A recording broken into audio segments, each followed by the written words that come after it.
আসসালামু আলাইকুম। English literature part 3-তে আমরা আজকে আলোচনা করব the middle English period part 1। Middle English পিরিয়ডের দুটি ক্লাস আমি রেডি করেছি, তার মধ্যে একটির আমি আজকে আপলোড করছি, তৈরি করেছি, আর একটি পরবর্তীতে আপলোড করব যদি আপনাদের ফিডব্যাক পাই। আপনারা অবশ্যই আপনাদের মূল্যবান মতামত কমেন্টে জানাবেন এবং আপনাদের যে যদি ভিডিওটি ভালো লাগে অবশ্যই চ্যানেলটি সাবস্ক্রাইব করবেন এবং পেজটি ফলো দিয়ে সঙ্গে থাকবেন। চলুন শুরু করা যাক আজকের ক্লাস। দেখেন, আমরা দ্য মিডল ইংলিশ পিরিয়ড নিয়ে আলোচনা করব। শুরুতেই এই মিডল ইংলিশ পিরিয়ডের কিছু সাধারণ তথ্য আমরা জেনে নেই। Norman duke William the conqueror 1066 সালে ইংল্যান্ড দখল করে। কে? Norman duke. নরমান ডিউক কত সালে?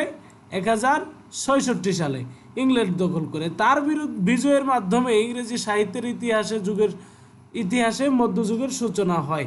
1066 থেকে 1500 খ্রিস্টাব্দ পর্যন্ত সময়কালকে দ্য মিডল ইংলিশ পিরিয়ড বা দ্য মিডল এজ পড়া হয়। ইংরেজি সাহিত্যের মধ্যযুগ বলা হয় কোন সময়কে? 1066 থেকে 1500 খ্রিস্টাব্দ পর্যন্ত। ওকে, প্রাচীন যুগের মতো ইংরেজি সাহিত্যের মধ্যযুগে ও ধর্মীয় সংস্কৃতির প্রভাব লক্ষ্য করা যায়। তাহলে বাংলা সাহিত্যে যেরকম আমরা দেখেছি যে ইংরেজি সাহিত্যের যে আমরা ওল্ড ইংলিশ পিরিয়ড পড়েছিলাম, সেখান থেকে যেরকম ধর্মীয় যে একটা সংস্কৃতির প্রভাব এটা লক্ষ্য করতে পেরেছিলাম, সেরকম মধ্যযুগেও এই ধর্মীয় সংস্কৃতির প্রভাব এই মধ্যযুগে লক্ষ্য করা যায়। ওকে, তবে এই যুগে ইংল্যান্ড ভাষা সংস্কৃতি এবং জীবনধারায় একটি বিশাল পরিবর্তন দেখতে পাই, যার ফলস্বরূপ আমরা বর্তমান আধুনিক ইংরেজি সাহিত্যের পরিণত রূপ দেখতে পাই। তবে এ যুগের প্রথম ভাগের সাহিত্যে ধর্মের প্রভাব থাকলেও 1350 সালের পর থেকে তা ধর্মনিরপেক্ষতার সাহিত্যের উত্থান শুরু হয়েছিল। কত সালে? 1350 সালের পর থেকে ধর্মনিরপেক্ষ সাহিত্যের উত্থান শুরু হয়। ইংরেজি সাহিত্যের মধ্যযুগকে 3টি ভাগে ভাগ করা হয়। দেখেন, আমরা ইংরেজি সাহিত্যের মধ্যযুগকে 3টি ভাগে ভাগ করব।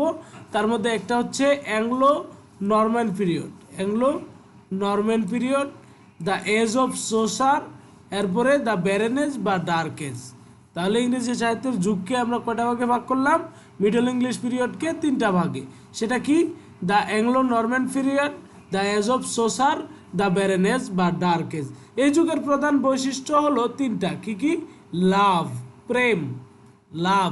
প্রেম, এরপরে রিলিজিয়ন, ধর্ম, চার্চ কেন্দ্রিক রচনা। ঠিক আছে, চার্চ কেন্দ্রিক রচনা, ধর্ম, খ্রিস্টানদের যে চার্চ, এই চার্চ কেন্দ্রিক রচনা এখানে সবচেয়ে বেশি। আর একটা হলো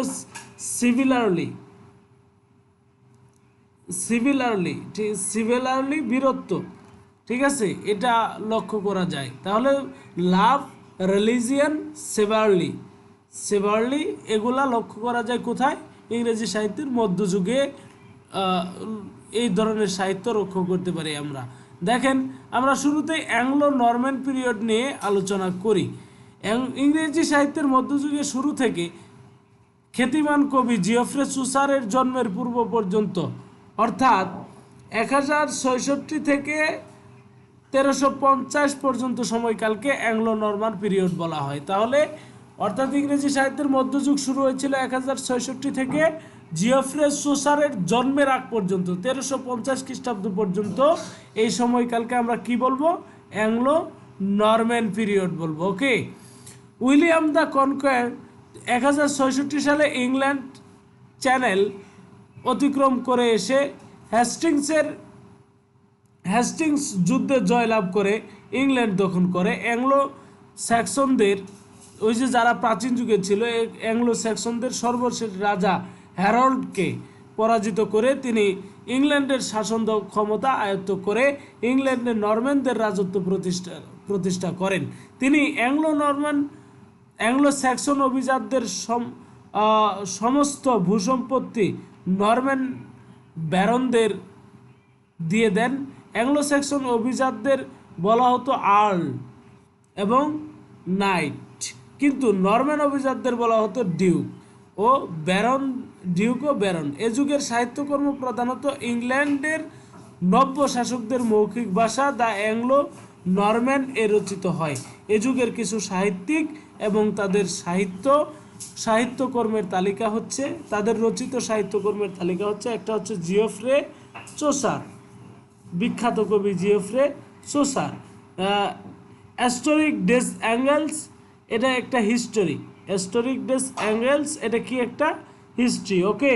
তারপরে থমাস অফ ব্রিটেন, সেটা ট্রিস্টান, তার রচিত একটা পোয়েম হচ্ছে ট্রিস্টান, এটা একটা পোয়েম, ঠিক আছে। তাহলে দুইটা কবির বিখ্যাত রচনা আমরা এই অ্যাংলো নরম্যান পিরিয়ড থেকে শুরু হয়, একটা হচ্ছে জিওফ্রে চুসার আর একটা থমাস অফ ব্রিটেন। জিওফ্রে চুসারের বিখ্যাত সাহিত্যকর্ম হচ্ছে অ্যাস্টোরি ডেস অ্যাঙ্গেলস, এটা একটা হিস্টোরি। থমাস অফ ব্রিটেনের হচ্ছে ট্রিস্টান, এটা একটা পোয়েম, ওকে। দেখেন এজ অফ চোসার নিয়ে আমরা আলোচনা করি। ইংরেজি সাহিত্যের বিকাশে জিওফ্রে চোসার একটি স্মরণীয় নাম। প্রাচীন যুগ থেকে মধ্যযুগ পর্যন্ত চলে আসা ইংরেজি সাহিত্যের ক্রমাগত বিকাশ সাধন চসারের যুগে উৎকৃষ্টের শিখরে আরোহণ করে। চসারের অনবদ্য অবদানের কারণেই তার সময়কে অর্থাৎ 1340 থেকে 1400 খ্রিস্টাব্দ পর্যন্ত সময়কালকে দ্য এজ অফ চোসার বা চসারের যুগ বলা হয়। তাহলে এজ অফ চোসার কত থেকে? 1340 থেকে 1400 খ্রিস্টাব্দ পর্যন্ত। এখন যদি বলেন যে 1066 থেকে 1500 খ্রিস্টাব্দ পর্যন্ত হচ্ছে ইংরেজি সাহিত্যের মিডল ইংলিশ পিরিয়ড, 1066 থেকে 1340 পর্যন্ত আমরা পেলাম অ্যাংলো নরম্যান পিরিয়ড, তারপর 1340 থেকে 1400 খ্রিস্টাব্দ পর্যন্ত এটা হচ্ছে এজ অফ চোসার। তাহলে এই 1400 থেকে 1500 খ্রিস্টাব্দ পর্যন্ত যে সময়, এটাকে বলা হয় দ্য ডার্ক এজ বা ব্যারেন এজ। এটা আমরা পরবর্তীতে আলোচনা করব। দেখেন জিওফ্রে চুসার 1340 থেকে 1400 খ্রিস্টাব্দ। মধ্যযুগের সর্বশ্রেষ্ঠ কবি জিওফ্রে চোসার লন্ডনে জন্মগ্রহণ করেন। তার জন্ম কোথায়? লন্ডনে, ওকে। তাকে ইংরেজি সাহিত্য এবং আধুনিক ইংরেজি কবিতার জনক, father of English literature and modern English poetry বলা হয়। তিনি তাহলে ফাদার অফ ইংলিশ লিটারেচার কে প্রশ্নে বারবার আসে। ফাদার অফ ইংলিশ লিটারেচার হচ্ছে Geoffrey Chaucer. Modern English poetry, father of modern English poetry কে? Geoffrey Chaucer. তিনি ছিলেন ইংল্যান্ডের প্রথম জাতীয় কবি, first national poet of England কে? Geoffrey Chaucer. প্রশ্ন হতে পারে first national poet of England কে? সেটা হচ্ছে জিওফ্রে চোসার। তিনি তৃতীয় এডওয়ার্ডের সেনাবাহিনীতে সৈনিক হিসেবে ফ্রান্সের বিরুদ্ধে যুদ্ধ করেন। চোসার প্রথমে ফরাসি রোমান্টিক কাব্যের অনুকরণে কাব্য রচনা করেন। ইংল্যান্ডের ওয়েস্টমিনিস্টার অ্যাবেতে তার সমাধি অবস্থিত। ইংল্যান্ডের ওয়েস্টমিনিস্টার অ্যাবেতে তার সমাধি অবস্থিত। তার বিখ্যাত সাহিত্যকর্ম নিম্নরূপ। দেখেন চসারের বিখ্যাত সাহিত্যকর্ম পোয়েট্রি আর হলো পোয়েমস। দুই ধরনের কাব্য আমরা, দুই ধরনের লেখনী পাই, একটা হচ্ছে পোয়েট্রি আর একটা হচ্ছে পোয়েম। দ্য কন্টারবেরি টেলস, এরপরে the Legend of Good Women, the Book of the ডাসেস,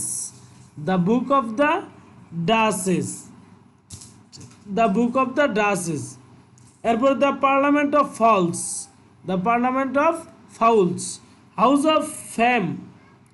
of Fame, এরপরে ট্রয়লাস অ্যান্ড ক্রেসেডা।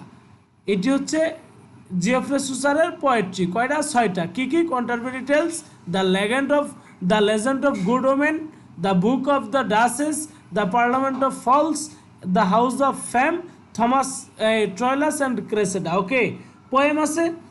পোয়েমস আছে কি? The Complaint of Mars, the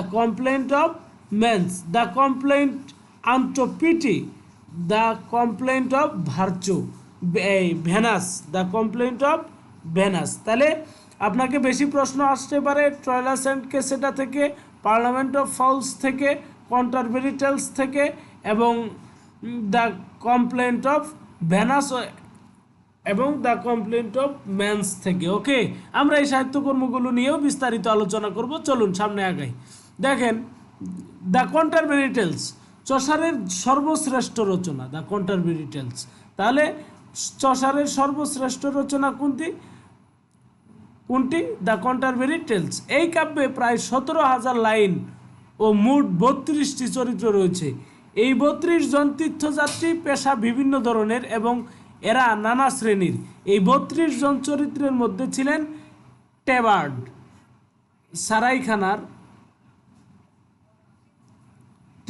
সরাইখানার Malik Harry Bailey ও কবি স্বয়ং।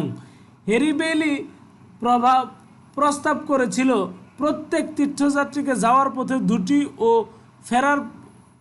ফেরার পথে দুটি, মোট 4টি করে গল্প বলতে হবে এবং যার গল্প শ্রোতাদের মুগ্ধ করবে তাকে সকলে মিলে সরাইখানায় একটি ভোজ দিবে। সকলে এই প্রস্তাব সম্মত হয়। সকলে এই প্রস্তাবে কি হয়? সম্মত হয়। তাহলে এখানে মোট চরিত্রের মধ্যে আছে লেখক নিজে, তারপরে হ্যারি বেইলি, আর কে আছে? টেবার্ড। হ্যারি বেইলি যখন এই তীর্থযাত্রীদেরকে নিয়ে 32 জন তীর্থযাত্রী যখন একটা তীর্থযাত্রায় যাচ্ছে, তখন এই হ্যারি বেইলি প্রস্তাব করেছিল যে যাওয়ার পথে দুটি, আসার পথে দুটি, মোট 4টি গল্প বলবে, তাকে কি করা হবে? বুঝ দেওয়া হবে। কোথায়? সরাইখানায়। হ্যারি বেইলি হবেন গল্পের সমালোচক ও বিচারক। তাহলে এই গল্পের সমালোচক এবং বিচারক কে? Harry Bailey. আচ্ছা, তীর্থযাত্রার গ্রুপটি ছিল 30 জনের, সেই হিসেবে 120টি গল্প হওয়ার কথা ছিল। যাত্রীরা কেবল 21টি সম্পূর্ণ গল্প বলতে পেরেছিল এবং 3টি ছিল অসম্পূর্ণ। কোনো তীর্থযাত্রী একটির বেশি গল্প বলতে পারেনি। এই রকম গল্প নিয়ে কন্টারবেরি কাহিনী রচিত। প্রায় 600 বছর আগে রচিত কন্টারবেরি কাহিনীটি আজও তেমনি জীবন্ত, অ্যালাইভ ও আকর্ষণীয়, অ্যাপেলিং। ঠিক আছে, এটা আপনাকে অবশ্যই মনে রাখতে হবে। তাহলে বিষয়টা কি? 32 জন তীর্থযাত্রী একটা তীর্থযাত্রায় যাচ্ছে, হ্যারি বেইলি, টেবার্ড এবং লেখক নিজে। হ্যারি বেইলি অফার করেছিল যে যারা যাওয়ার পথে তীর্থযাত্রীরা প্রত্যেকে 2টা করে গল্প বলবে, আসার পথে 2টা করে গল্প বলবে। এখন যাওয়ার পথে এবং আসার পথে যারা 2টি করে মোট 4টি গল্প বলতে পারবে তাদেরকে ভোজ খাওয়ানো হবে। কোথায়? সরাইখানায়। এখন সবাই মিলে 21টি গল্প সম্পূর্ণ করতে পেরেছিল, 3টি গল্প অসম্পূর্ণ রেখে গিয়েছিল।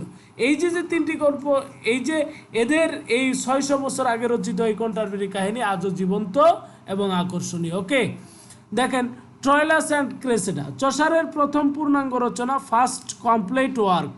এতে রয়েছে 8 বছরের বেশি লাইন, 8,000-এর বেশি লাইন বা রেইম রয়্যাল স্টেঞ্জা অনুসরণে রচিত, অনুসরণে রচিত। কাহিনীতে ট্রয়ের রাজা প্রায়ামের পুত্র ট্রয়লাস নারীদের অপছন্দ করে, কিন্তু ঘটনাক্রমে সুন্দরী ক্রিসিডার প্রেমে পড়ে যান এবং ক্রিসিডাও তাকে ভালোবাসে। কিন্তু পরবর্তীতে ক্রিসিডা তার কথা রাখতে ব্যর্থ হয় এবং অন্যজনকে বিবাহ করে। এই বিশ্বাসঘাতকতার গুরুত্বপূর্ণ কাজে রয়েছে ক্রিসিডার ভাই প্যান্থরাস, যাকে চসারের ক্রিসিডার গুরু হিসেবে বর্ণনা করেছেন। কাহিনীতে চসারের প্রেমের গুরু গম্ভীর রাজত্বে কৌতুক রসের অবতারণা করে গল্পটিকে করেছেন জীবন্ত ও বিস্তৃত। তাহলে মূল ঘটনা হচ্ছে যে এটা একটা এই কন্টারবেরি ট্রয়লাস অ্যান্ড ক্রেসিডা, এটা লেখকের প্রথম কমপ্লিট ওয়ার্ক। এটা কত হাজার লাইন আছে? আর 8,000 লাইন আছে। ওকে, 8,000। এটা রেইম রয়্যাল স্টেঞ্জা অনুসরণে রচিত। কাহিনীতে ট্রয়ের রাজা প্রায়ামের পুত্র ট্রয়লাস নারীদের ব্যাপক অপছন্দ করত, কিন্তু ঘটনাক্রমে ক্রিসিডার প্রেমে পরে ক্রিসিডাও তাকে ভালোবাসে, কিন্তু ক্রিসিডা কি করে? তার কথা রাখতে ব্যর্থ হয়, সে অন্যজনকে বিবাহ করে। এটার পিছনে কে আছে? ক্রিসিডার ভাই প্যান্থরাস। ঠিক আছে, এই যে ক্রিসিডার ভাই প্যান্থরাস সে রয়েছে, সে তাকে ক্রিসিডার খুরু হিসেবে বর্ণনা করা হয়েছে এই গল্পে। ঠিক আছে, এই যে এই গল্পটিতে লেখক এরকম একটা বিশ্বাসঘাতকতার গল্প, এটাকে কিছু কৌতুক রস দিয়ে লেখক এই গল্পটিকে জীবন্ত করে তুলেছেন। ওকে, দেখেন দ্য পার্লামেন্ট অফ ফলস চসারের একটি রূপক রূপকাশ্রয়ী কবিতা, যেখানে কবি দ্বিতীয় জর্জ ইংলিশ লিটারেচার রিচার্ড কর্তৃক বোহেমিয়া বাসিনী অ্যানিকে বিবাহ করার জন্য বাগদান বিষয়টি বর্ণনা করেছেন এবং এর মাধ্যমে কবি তদানীন্তন লোকসভার প্রতি তীক্ষ্ণ বিদ্রুপ করেছেন। কবিতাটি স্বপ্ন দর্শনের আলেখ্য রূপে রচিত। গ্রিক কবি সিসেরোর